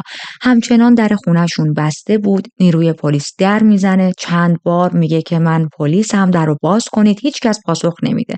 همین موقع ویکتور میاد به پلیس میگه من کلید زاپاس دارم. در رو براشون باز میکنه و وقتی که در باز میشه صحنه‌ای میبینن که خیلی وحشتناکتر از چیزی بود که انتظارش رو داشتن. بدن بیجون پائولا رو میبینن که افتاده کف خونه. تمام لباسش زمین غرق در خون بود و مشخص بود که چندین و چند بار با چاقو بهش ضربه زده شده. نیروی پلیس میرن نبضش رو چک میکنن اما میبینن که نبض نداره و پائولا جونش رو از دست داده. خب فقط و فقط یک نفر الان مظنونه، اون هم مارکو. مارکو کجا بود؟ توی خونه نبود. یکی از همسایه‌ها به پلیس میگه من از پنجره دیدم که مارکو چند دقیقه پیش قبل از اینکه شماها بیاید از در ساختمون خارج شد و رفت. در عرض چند دقیقه خیابون رو میبندن. اون ساختمون رو، خونه مارکو و پائولا الان شده بود صحنه جرم و مارکوی قاتل فرار کرده. ممکنه چاقو دستش باشه، ممکنه به افراد دیگه ای آسیب بزنه توی خیابون. آمبولانس میاد، مردم همه جمع شده بودن، یک سره از همدیگه میپرسیدن چی شده، چه اتفاقی افتاده و مثلا یه همسایه دیگه بهشون جواب میداد که اینجا یکی زده یکی رو کشته. مارکو بود تو فلان ساختمون زندگی میکرد، دوست دخترش رو کشته. و این رو هم گفتیم که مارکو الان یک مظنون خیلی خطرناکه دیگه. علنا میشه تحت تعقیب ترین آدم توی اون روز. یعنی به سرعت توی اخبارهای یهویی عکسش رو پخش میکنن، میگن که این آدم یه نفر رو کشته، ممکنه چاقو دستش باشه، عصبانیه، ممکنه به افراد دیگه آسیب برسونه. اگر این آدم رو تو خیابون، تو اماکن عمومی، تو رستورانی، باری، جایی، هر جا دیدید به سرعت پلیس رو خبر کنید. اتفاقا پخش کردن این اخبار و صورت مارکو تو همون چند ساعت اولیه خیلی هم جواب بوده، چون یه آقایی از یک باری تماس میگیره با پلیس و میگه این شخصی که دارید میگید مظنون زده یکی رو کشته، فرار کرده. فکر میکنم الان اومده بار من و داره مشروب میخوره. یه نفر خیلی شبیه به این آدم تو بار من نشسته. الان تقریباً 6 ساعت از این قتل گذشته. دور و بر ساعت 5:30 بعد از ظهر. مارکو واسه خودش توی یه بار نشسته، خیلی ریلکس، خیلی نرمال داره مشروب میخوره، انگار که یه روز نرمال دیگه مثل روزهای دیگه توی زندگیشه. و نیروی پلیس با احتیاط وارد اون بار میشه. خیلی آروم اول همه رو بیرون میکنن و بالاخره مارکو رو دستگیر میکنن. میبرنش به اداره پلیس تا ازش بازجویی کنن. جسد پائولا رو فرستاده بودن به پزشکی قانونی تا بررسی‌های دقیق‌تر روش انجام شه. اما توی همون صحنه جرم پلیس‌ها چیزی که دیده بودن این بودش که حدوداً 14 بار با چاقو به پائولا ضربه زده شده توسط مارکو. خب 14 بار چاقو زدن واقعا تعداد زیادیه. آدم نمیتونه بگه که یه لحظه عصبانی شدم چاقو رو برداشتم و مثلا تو شکم پائولا فرو کردم. 14 بار. پلیس میفهمه شب قبل مارکو و پائولا یک دعوای خیلی شدیدی کرده بودن و این دعوا هم به خاطر این بوده که مارکو طبق معمول به پائولا شک داشته. در ادامه این دعوا پائولا از خونه میزنه بیرون و بر نمیگرده خونه. دلیل این که بر نمیگرده این بوده که میدیده مارکو خیلی عصبانیه و احتمالاً پیش خودش فکر کرده بوده بذار من حالا صبح برم خونه، این آدم یه ذره بگیره بخوابه، چند ساعت از بحثمون بگذره، شاید خشمش فروکش کنه. و مارکو واقعا خیلی عصبانی بود. این عصبانیت هم که میگم نه حالا اونجوری که از در خونه بزنه بیرون یه ذره تو خیابون راه بره خشم و عصبانیتش رو بتونه خالی کنه، نه، راه رفته بود تو خیابون دونه دونه جلوی تاکسی‌ها رو میگرفت و بهشون میگفت که الان تو چند دقیقه پیش یه زنی با این مشخصات سوار نکردی، عکس پائولا رو بهشون نشون میداد، میگه همچین زنی رو سوار نکردی، اگه سوار کردی کجا رسوندیش؟ و راننده تاکسی‌ها اینجوری بودن که داداش فازت چیه؟ ما نمیدونیم کیو سوار کردیم کیو سوار نکردیم، برو بابا برو روزت جای دیگه است. خیلی این رفتار عجیبه واقعا برای من. اینکه شما انقدر عصبانی باشی، میزان کنترلگری رو نگاه کنید. تو خیابون رو افتاده به تاکسی‌ها میگه این آدمو سوار کردین، اگه سوار کردین کجا پیاده‌اش کردین؟ خیلی رندوم تاکسی‌ها رو انتخاب میکرد. همونطوری که گفتیم متاسفانه حدس پائولا درست بود. وقتی صبح میرسه خونه مارکو میفهمه اومده خونه، شدیداً با هم دعواشون میشه و در جریان این دعوا 14 بار به پائولا ضربه میزنه با چاقو. بعد از اینکه این اخبار همه جا پخش میشه الیزابتا میخونه توی اخبار که مثلا چند روز پیش یه مردی دوست دختر خودشو به قتل رسونده به اسم مارکو. قیافش این که مارکوی خودمونه. دوباره پرونده دخترش میاد تو ذهنش، دوباره به قول خودمون داغ دخترش براش تازه میشه. ما خب یه مدتی کیس سیبورا رو گذاشتیم کنار و گفتیم که به زندگی مارکو بپردازیم دیگه. حالا دوباره بریم سراغ الیزابتا و سیبورا. الیزابتا دوباره میره پیش نیروی پلیس و با گریه بهشون میگه که من سالیان سال به شماها دارم میگم من به مارکو شک دارم. دختر من که هنوز پیدا نشده، هیچ خبری ازش نشده، ولی من داشتم به شماها میگفتم که این آدم خطرناکیه. من احساس میکنم این آدمی که انقدر خشنه که دوست دختر خودش رو به قتل رسونده احتمالاً یه بلایی هم سر دختر من آورده. شما اصلا به حرفای من گوش نمی‌کنید. و خب چون اخبار مارکو الان خیلی داغه، پلیس این بار حرفای الیزابتا رو بیشتر جدی میگیره. پرونده سیبورا الان 9 ساله که ازش گذشته و همچنان کیسش بازه، در حالی که مارکو توی اتاق بازجویی نشسته. کاراگاه‌ها وارد اتاق میشن، پوسترهای مفقودی سیبورا رو میذارن جلوش و میگن که چیزی هست به جز قتل پائولا که بخوای با ما در میون بذاری؟ چیزی در رابطه با سیبورا؟ مطمئن بودن که این آدم یه ارتباطی با مفقودی سیبورا داره. مارکو ذره مکث میکنه، بعد میگه میدونید چیه؟ میخوام باهاتون همکاری کنم. به خاطر اینکه یه چیزی توی مغزمه، یه چیزی روی سینم داره سنگینی میکنه که برای سالها مونده و بیشتر از این نمیتونم با این موضوع زندگیمو ادامه بدم. اعتراف هایی که مارکو میکنه تن و بدن کاراگاه ها رو میلرزونه. میگه که چندین سال پیش من و سیبورا با هم یه دعوای شدید کردیم و سیبورا به قتل رسید و جسدش رو توی آپارتمان پنهان کردم. ببینید نمیگه من کشتمش، میگه به قتل رسید. کاراگاه‌ها واقعا شاک بودن، نفسشون بند اومده بود. انتظار شنیدن هر چیزی رو داشتن جز اینکه دوست دخترش رو کشته باشه و جسدش رو برای 9 سال توی ساختمون پنهان کرده باشه. بهش میگن که کجا این کار رو انجام دادی؟ کدوم آپارتمان؟ میتونی به ما نشون بدی؟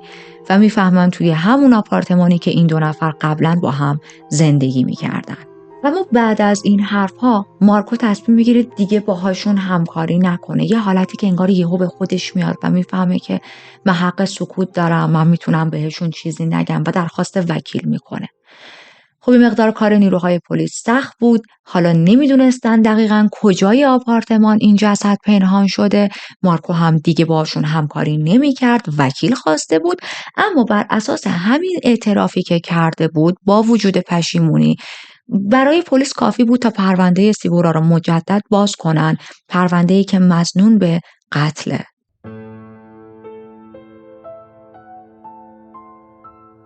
یه تیم بزرگ جستجو میفرستن تا برن به اون آپارتمانی که 9 سال پیش مارکو و سیبورا با هم توش زندگی میکردن. برن اونجا بیشتر تحقیق کنن، ببینن که آیا اعتراف مارکو درست بوده یا اینکه چون های بوده، مواد زیاد کشیده بوده، همینجوری توی بازجوییاش یه چیزی پرونده. وقتی نیروی پلیس میرسن به اون آپارتمان، میفهمن که در حال حاضر یه زوج دیگه دارن توی اون خونه، توی اون فلت در واقع زندگی میکنن. داستانو میگن که همچین چیزی ما احتمال میدیم که یک جسد توی این خونه باشه و ما باید تحقیقات بیشتری انجام بدیم. و خب اون زوج خیلی همکاری میکنن، نمیگن که نه ما اجازه نمیدیم برید با یک حکم مثلا قانونی حتما از دادگاه بیاید. کامل اجازه میدن که نیروی پلیس خونه رو بیشتر بگرده و تحقیقاتش رو انجام بده.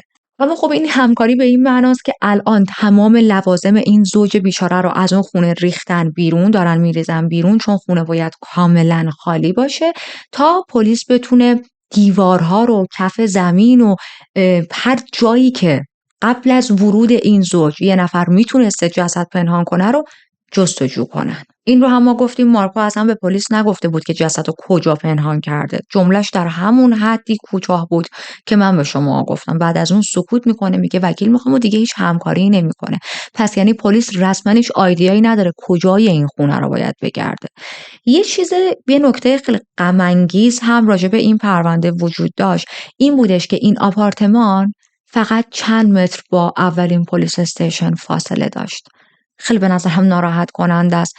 خونه‌ای که کنار پلیس استیشنه یک جسدی 9 سال توش پنهان شده. نیروی پلیس دنبال هر چیز عجیبی بودن. مثلا اگر رنگ دیوار عوض شده، اگر کف زمین کنده شده، دوباره پر شده. وقتی به دیوار ضربه میزنن ببینن که صدای ضربش چجوریه، آیا صدای متفاوتی با بخش‌های دیگه داره، چون تنها جاهایی که یه نفر میتونه یک جسد رو برای سالیان سال پنهان کنه و هیچ بویی هم بلند نشه توی دیوار یا زیر زمین میتونه باشه دیگه. ما توی پرونده 90 این موضوع رو با هم بررسی کردیم. حالا برای دوستانی که جدید هستن اسپویل نمی کنم، اما میتونید برگردید بعد از این پرونده 90 رو تماشا کنید. تقریبا یک صحنه قتل مشابهی داشت، اما بوی جسد اونجا بلند شده بود. تو پرونده امروز 9 سال جسد توی این خونه قایم شده و هیچ بویی هم نمیده. پس این فقط و فقط به نیروی پلیس داره میگه این جسد یا تو دیواره یا کف زمین. بعد از یه عالمه گشتن هیچ چیزی پیدا نمی‌کنن. پیش خودشون میگن شاید مدل دفن کردن جسد از سمت مارکو به اون راحتی که ما فکر می‌کنیم نبوده. یعنی اونجوری نیست که حالا با ضربه زدن به دیوار یا زمین متوجه شیم. شاید مارکو خیلی خوب عمل کرده. برای همین شروع می‌کنن دیوارها رو سوراخ‌های کوچیک کردن، زمین رو سوراخ کردن و یه سری دوربین خیلی کوچیک مخصوص میفرستن توی دیوارها و توی زمین که شاید از طریق این دوربین‌های مخصوص بتونن به چیزی مثل جسد برسن. اما خب بازم چیزی پیدا نمی‌کنن. دوباره میرن سراغ مارکو و تلاش میکنن در حالی که توی زندانه در حضور وکیلش دوستانه باهاش صحبت کنن. مارکو توی صحبتاش به نیروی پلیس میگه که من با اسید اعضای بدن سیورا رو از بین بردم. حل کردم با اسید بدنشو. بی خود دنبالش نگردید. پلیس نمیتونست باور کنه. یه حسی بهشون میگفت که این آدم داره دروغ میگه. این میشه که 3 بار تمام این خونه رو میگردن و عین 3 بار هیچ چیزی پیدا نمیکنن.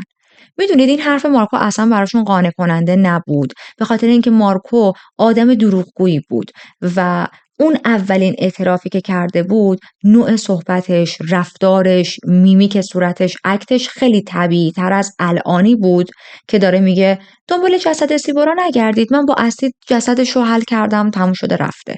واسه همین نیروی پلیس هم بیخیال نمیشه، میگن برای بار 4م خونه رو میگردیم. برای بار 4م هم میگردن، بازم هیچی پیدا نمیکنن. اونجا با خودشون فکر میکنن نکنه یه چیزی توی این پرونده ما جا انداختیم، یه چیزی گم شده. دوباره برمیگردن به 9 سال پیش، برمیگردن تمام جزئیات و اینا رو بررسی میکنن و یهو میبینن بله ما یه چیز بزرگی رو اشتباه کردیم. 9 سال پیش توی این آپارتمان 2 خونه وجود داشت، 2 فلت وجود داشت که یک اشتباهی توش به وجود اومده بود توی قراردادشون و هر دو شماره خونه ها، فلت نامبر ها در واقع یکسان ثبت شده و اینا الان داشتن یک خونه اشتباهی رو میگشتن. بعدها این نامبر رو درست میکنن. مثلا اینجوری بهتون بگم، اگر شماره خونهشون 300 بوده، یکی باید 300 باشه، اون یکی 500. قبلا هر دو اشتباهی 300 توی قرارداد آورده شده بود. بعدها اینو درست میکنن، اما پلیس هیچ آیدیایی نداشت که یه 300 دیگه هم قبلا بوده. و من خیلی اینجا دلم برای اون زوجی که همکاری کرده بودن با پلیس میسوزه.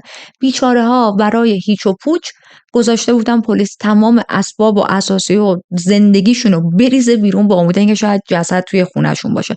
و چه استرسی کشیدن این زوج اون لحظه. تمام مدت داشتن به خودشون فکر میکردن وای یعنی ما این همه سال توی خونه‌ای که جسد توش بوده زندگی کردیم. به هر حال میرن سراغ اون یکی آپارتمان و خوشبختانه کسی توی این آپارتمان زندگی نمی‌کرد. برای پلیس گشتن راحت تر بود.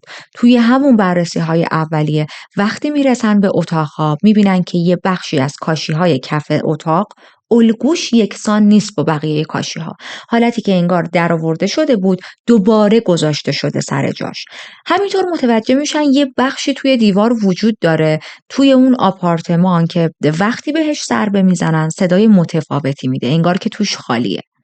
به سرعت لوازم و تجهیزات میارن، شروع میکنن دیوار رو شکوندن. توی دیوار یک جعبه بزرگ چوبی پیدا میکنن که داخلش پر بود از آهک. شروع میکنن این آهک ها رو جدا کردن، ریموو کردن و همینطوری که در حال جداسازی آهک ها بودن چشمشون میخوره به یه سری کیسه پلاستیکی، چند تا سر کیسه پلاستیکی میزنه بیرون از این آهک. وقتی یه ذره بیشتر آهک ها رو جدا میکنن یه چاقو میفته پایین، میفته زمین که این چاقو مشخص بود یه سری خون خشک شده روشه. یه چیز عجیب دیگه هم پیدا میکنن، یه دسته گلی که خشک شده بود. قاطی این لوازم وجود داشت. اون کیسه رو باز میکنن، توی اون کیسه یه کیسه خواب بود که مشخص بود توی این کیسه خواب یه شیئی، یه چیزی، یه جسمی قرار داره. کیسه خواب رو باز میکنن، میبینن یه جسد پوسیده داخلشه که متعلق به یک زنه. خیلی این بخش پرونده هم برای من عجیب بود. یعنی مارکو بالای سر این جسد دست گل گذاشته که چرا تو باید دست گل بالای سر کسی که به قتل رسوندی بذاری. به هر حال جسد رو میفرستن پزشکی قانونی تا مطمئن شن که آیا این جسد متعلق به سیبوراه، اون چاقویی که روش خون خشک شده بود. اینا همه رو میفرستن برای آزمایش. جواب پزشکی قانونی هم میاد. خونی که روی اون چاقو بود متعلق به سیبورا بود و متاسفانه جسد 100% مطابقت داشت با سیبورا. توی این نقطه خانواده سیبورا، مادرش، خواهرها و برادرهاش متوجه شده بودن که مارکو رو دستگیر کردن. پلیس در حال گشتن آپارتمان قدیمیشونه به امید اینکه شاید جسد سیبورا رو پیدا کنن. وقتی که خبر نهایی رو به الیزابتا میرسونن که جسد دخترت رو داخل دیوار پیدا کردیم و مارکو 9 سال پیش سیبورا رو به قتل رسونده، خود مادرش میگه که من اون روز یه حالتی بودم که واقعا انگار یک سطل بزرگ آب یخ روی من ریختن. مادرش میگه از روزی که سیبورا مفقود شد تا به همین امروز که خبر مرگ دخترم رو شنیدم تنها 1 روز خوشحال شدم. اونم زمانی بودش که پسرم به هم خبر داد که با پارتنرش باردار هستن و من فهمیدم که دارم مادر بزرگ میشم. جز اون 1 روز که برای لحظه خوشحال شدم توی این 9 سال اخیر حتی 1 بار هم خنده از ته دل نکردم. نتونسته بودم واقعا عمیقا شاد باشم. تمام مدت به این فکر میکردم که چه بلایی سر سیبورا اومده و دروغ چرا، تمام مدت انتظار داشتم که بالاخره یه خبر خوشی از سیبورا به دستم برسه. یک اتفاق ناراحت کننده دیگه توی این پرونده که براتون تعریف کنم. ببینید خب ما گفتیم الیزابتا از همسرش جدا میشه و با بچه‌ها مهاجرت میکنن به یک جای جدید.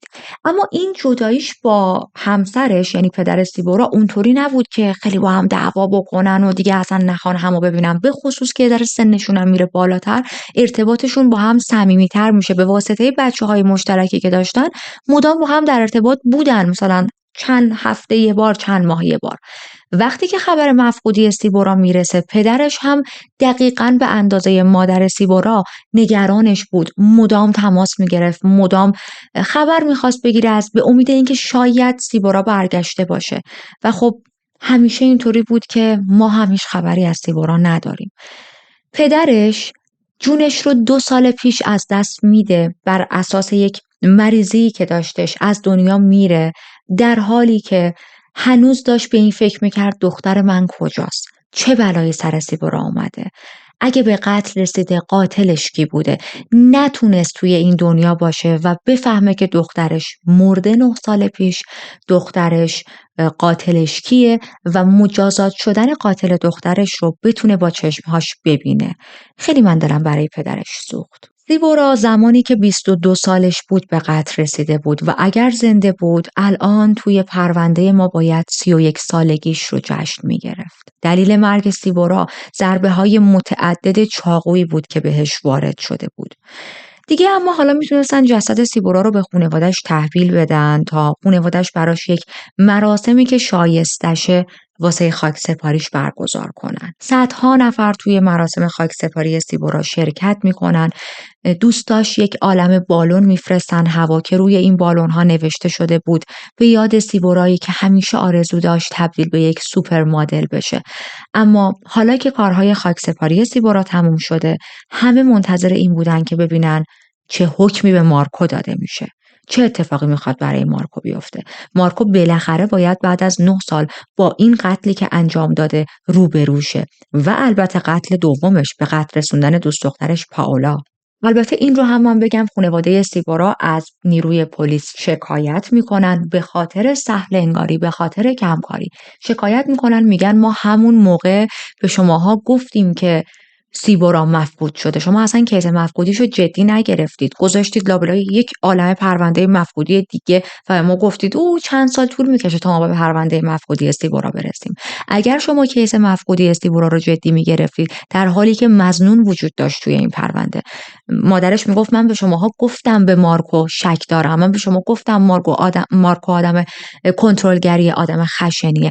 اگر شماها پیگیری میکردید، حتی اگر همون ماههای اول میتونستید جسد سیبورا رو پیدا کنید، مارکو میافتاد زندان و فرصت این رو پیدا نمیکرد که با یک دختر دیگه ای آشنا شه.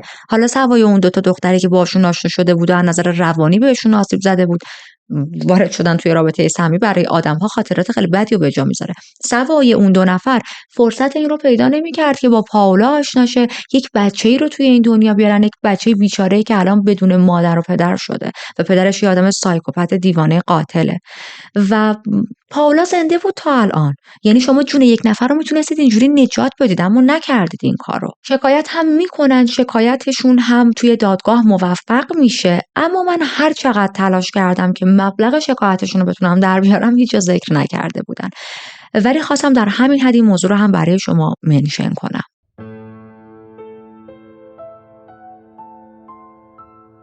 برسیم به روز سه‌شنبه سال 2024 که دادگاه‌های مارکو در جریان، در ابتدا در رابطه با به قتل رسوندن پائولا.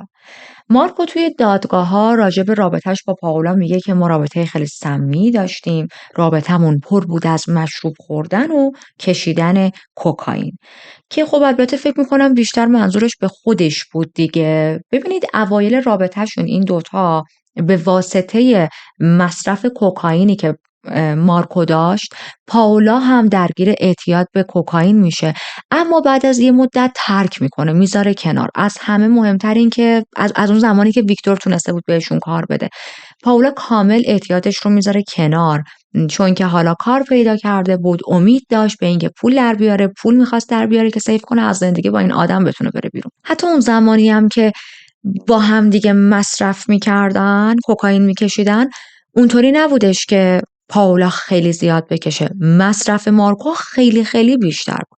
اما حالا داشت میگفت که ما خیلی رابطمون صمیمی بود، ما دوتا با هم خیلی مواد میکشیدیم. در ادامه میگه آره من قبول دارم پاولا رو به قتل رسوندم، اما به خاطر اینکه 50 یورو به من بدهکار بود و نمیخواست بدهیشو به من بده. حالا جدا از اینکه این مبلغ واقعا یک مبلغ خنده داره برای اینکه شما بزنی یه نفر رو به قتل برسونی، اما خب ما در طی پرونده دیدیم که رفتار مارکو چجوری بود. مارکو بسیار آدم حسودی بود، بسیار آدم شکاک و بددلی بود و بابت هر چیزی میتونست به پارتنرهاش شک کنه. بارها و بارها خشونت نشون داده بود. بعد از اینکه سیبورا رو به قتل رسونده بود با 2 نفر دیگه گفتیم وارد رابطه شد، به اونا هم خشونت فیزیکی نشون داده بود. به نظر من که این $50 کاملا بهانه است. فراموش نکنیم مارکو از شب قبل اصلا دیوونه شده بود. رفته بود تو خیابون جلو تاکسی‌ها رو رندوم میگرفت، میگفت این دوست دختر من سوارش کردی؟ اگه سوارش کردی کجا رسوندیش؟ که بره پاولا رو پیدا کنه و توی اون لوکیشن شاید یه بلای سرش بیاره و بخواد به قتل برسونتش.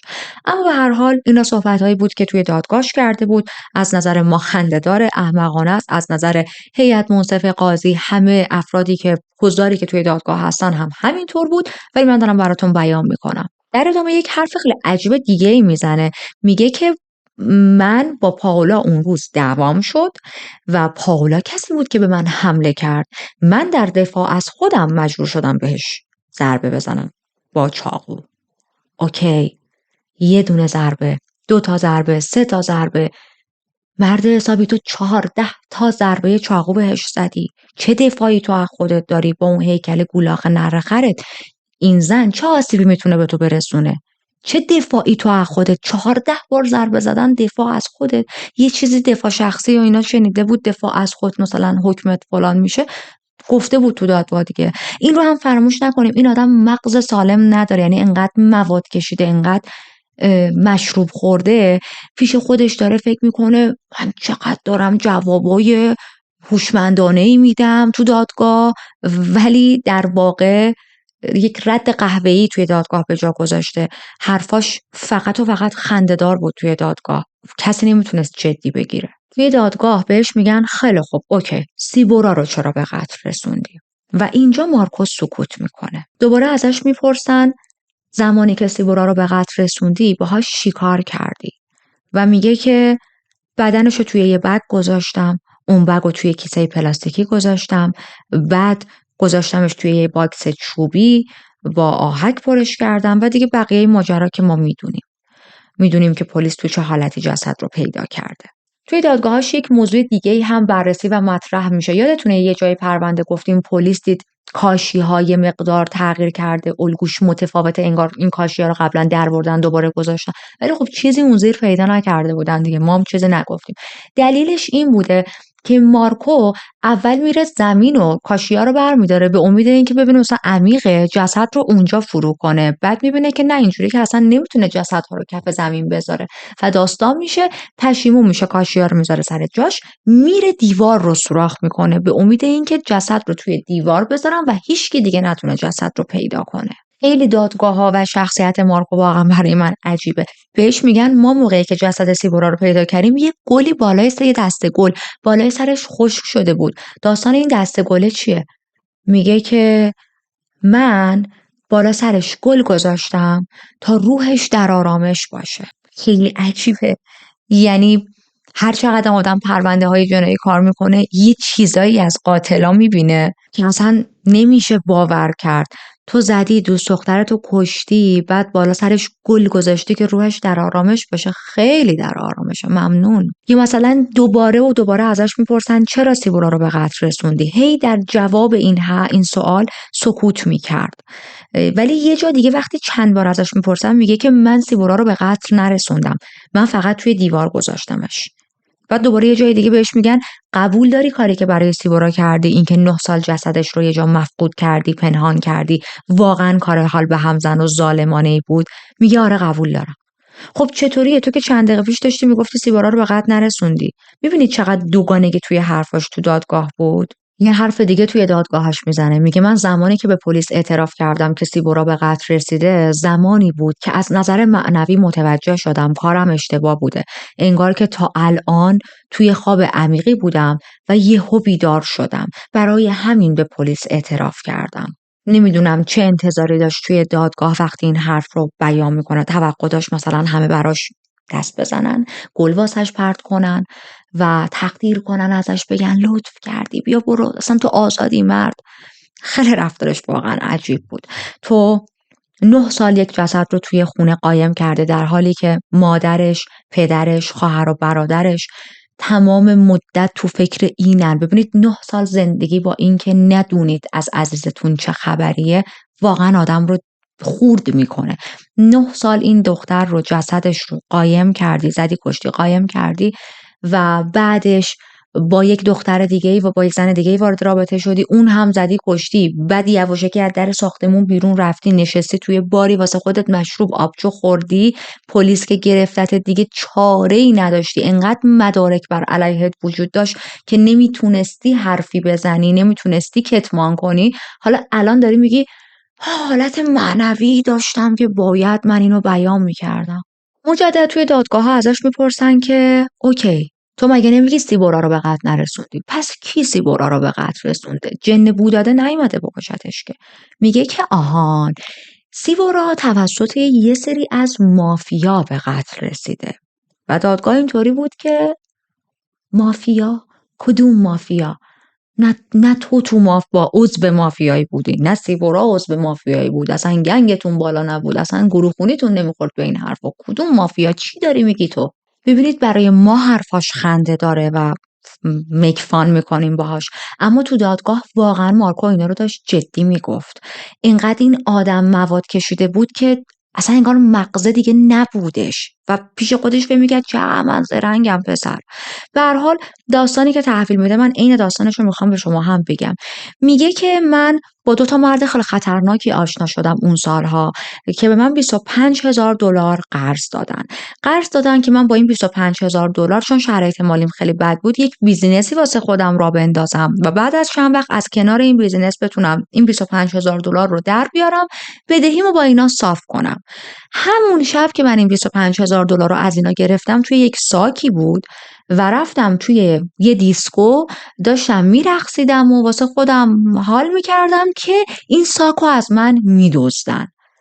چرا اصلا تو حال میگی من تا اینجا همه درست، کل داستان درست، چرا مرد حسابی تو باید با $25,000 پول نقد پاشی بری توی یه دیسکو برقصی؟ anyway میگه این پول ازم دزدیدن، من بدبخت شدم، بیچاره شدم، من که خب آه نداشتم با ناله صدا کنم، هیچ چیزی تو بساطم نداشتم، عمرن این قرض رو نمیتونستم بهشون برگردونم. چندین و چند بار این مردا که جزو مافیا هم بودن اومدن سراغ من، به هم گفتن که پول ما رو برگردون، میدی یا پولت کنیم. خب من نداشتم، تا اینکه یه روز وقتی اومدم خونه دیدم که 3 آدم گنده، همین 2 مرد با 1 نفر دیگه توی خونه منن، اسلحه دستشونه و داشتن منو تهدید میکردن که پول ما رو یا همین الان میدی یا میکشیمتون. سیبورا هم توی خونه بود، منظورشون از میکشیمتون یعنی منو سیبورا رو میکشیم.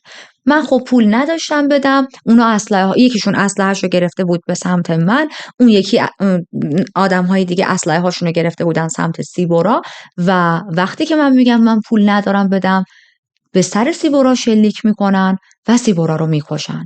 بعدم به من میگن الان بدهی ما با تو صاف شد، جسد رو خودت یه جوری پنهان میکنی، اگر که اسم ما جایی درج شه، اگر که به پلیس زنگ بزنی، حرفی بزنی از این که ما اومدیم و دوست دخترت رو کشتیم، یه جوری یه جایی پیدا کنیم و تو رو هم میکشیم. خیلی این داستان عجیبه، یعنی از ابتداش که اصلا چرا باید یه کسی که توی مافیاست یهو بیاد به تو $25,000 پول قرض بده، تا این آخرش که تو بدهکاری به اونا. توی همچین شرایطی معمولا خود طرف رو هم میکشن، نه اینکه دوست دخترتو بکشن بعد دیگه سراغ پول هم نیان. یعنی الان ببینین مارکو داره میگه 9 سال گذشته و دیگه این مافیا پولشون رو هم از من نخواستن. اصلا خیلی عجیبه واقعا داستانهایی که میگه. میگیم حالا باشه به خاطر انتقام زدن دوست دخترتو کشن، ولی تو رو همینجوری ول کردن. کشتن سیبورا برای اونها شد $25,000 پول. جز اینه که این داستان ساختگیه. به علاوه یک مورد خیلی مهمتر، گفتیم پزشکی قانونی گفته که سیبورا با ضربه‌های چاقو به قتل رسیده. هیچ تیری، شلیک تیری توی جمجمه‌اش پیدا نکردن. چی میگی؟ داستان چیه؟ و مورد سوم، کوشن این مردایی که ازشون صحبت میکنی؟ کجان؟ چرا هیچ مشخصاتی ازشون نداری؟ چرا غیب شدن؟ فکر میکنم مارکو فیلم اکشن خیلی زیاد میدید. به هر حال میگه که اونا سیبورا رو به قتل رسوندن. 2 روز تمام جسد سیبورا همینجوری توی خونه بود. من نمیدونستم باید با جسدش چیکار کنم. تصمیم گرفتم که اول توی زمین پنهانش کنم، بعد دیدم نمیشه، بوش بلند میشه، سخته، توی دیوار پنهانش کردم. توی گناهکار بودن و مجرم بودن مارکو که اصلا شکی نیست توی دادگاهاش. اما همونجوری که بهتون گفتم دادگاهاش تازه توی سال 2024 آغاز شده، تازه 2 ماه پیش مجرم شناخته شده، اما حکم نهایی رو ندادن. من هنوز حکم فاینالی ندارم، نمیدونیم دقیق بهش چقدر حکم میدن، اما چیزی که مشخصه اینه که این آدم 100% متهم به 2 تا قتل درجه 1. پرونده امروز به اتمام رسید و مثل روال همیشگی چنل میخوایم پرونده رو با لحظه‌ای صحبت در رابطه با قربانی‌های امروزمون به اتمام برسونیم. سیبورا گاگانی و پاولا هر دو زنهای جوونی بودند که هزار امید و آرزو برای آیندهشون داشتن. سیبورا دوست داشت که تبدیل بشه به یک سوپر مدل، خانواده خیلی مهربونی داشت، خانواده دلسوزی که هیچ وقت فراموش نکردن سیبورا دیگه کنارشون نیست. هرگز از تلاش کردن دست بر نداشتن. پاولا هم زنی بود که بچهش برای همیشه مادرش رو از دست داد. زنی بود که هزار برنامه قشنگ برای آینده بچهش با خودش کشیده بود. پاولا سالهای زیادی تحت خشونت خانگی از سمت مارکو بود، اما به خاطر فرزند مشترکشون حرفی نمیزد، از ترس اینکه نکنه حضانت بچهش رو از دست بده. هر دوی این زنها به دست مارکو رومئو به قتل رسیدن. مردی که از ابتدای زندگیش مشکل خشم داشت، مردی که با تمام زنهای زندگیش خیلی بد رفتار بود و اونا رو کتک میزد. مارکو تا لحظه آخر سعی کرد توی دادگاه‌ها دروغ‌های مختلف تحویل همه بده در رابطه با مرگ سیبورا، اما این دروغ‌ها چیزایی نبود که مردم بتونن باور کنن. چیزی که این وسط مهم بود این بود که مارکو سیبورا رو به قتل رسونده بود و 9 سال تمام جسدش رو توی دیوار آپارتمان مشترکشون که روزی با هم زندگی می‌کردن پنهان کرده بود. یاد هر دوشون، سیبورا و پاولا، زنده و گرامی. ممنون که با من همراه بودید. اگر که تازه وارد چنل من شدید و هنوز سابسکرایب نکردید، با سابسکرایب کردن بسیار من رو خوشحال میکنید. اگر فراموش کردید که ویدیو رو لایک کنید، یادتون باشه لایک شما کمک بزرگیه به این چنل. و در انتها منتظر خوندن کامنتاتون راجع به این کیس هستم. مراقب خودتون باشید. به زودی توی پرونده بعدی میبینمتون.